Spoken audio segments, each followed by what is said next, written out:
దీపావళి అంటే దీప ప్లస్ ఆవళి, దీపాల వరస అని అర్థం. చీకటిని తరిమి కొట్టి వెలుగు నింపమని అర్థం. కానీ ఈరోజు ఉదయం నుండి కంటిన్యూస్గా వేస్తూనే ఉన్నారండి. ఎంత పెద్ద పెద్ద శబ్దాలంటే లీలా అసలు నిన్నంతా నిద్రపోలేదు. అది అలా బాధపడుతూ ఉంటే మాకెవ్వరికీ నిద్ర లేదండి. ఎవరో ఒకరు ఎత్తుకు తిప్పుతూనే ఉన్నాం. డిజ్జి, లీలా, రౌడీ, జాస్మిన్, జింజర్ ఐదుగురు భయపడిపోతూనే ఉన్నారు. ఇంకా రౌడీ కొంచెం పర్లేదండి. లీలకి జ్వరం వచ్చేసింది.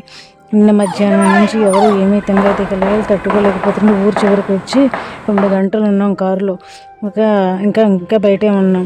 ఇక బయట వాళ్ళు అయితే సాగర్, లిల్లీ, చిట్టి మిగతా అసలు పొద్దు నుంచి కనిపించనే లేదు. కాల్చుకోవచ్చు పిల్లలు కాబట్టి, వాళ్ళకి తెలియదు కాబట్టి చిన్న చిన్న ఆనందాలు ఉంటాయి. కానీ పెద్దవాళ్ళు అవి కూడా ఏం చెబుతాం? ఇక ఎంత పొగ, ఎంత శబ్దం, ఏమని చెప్తాం? ఏమన్నా అన్నామా? గొడవలే.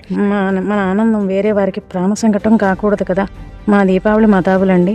లక్ష్మీ పూజ చేసుకున్నాము. అందరికీ దీపావళి శుభాకాంక్షలు.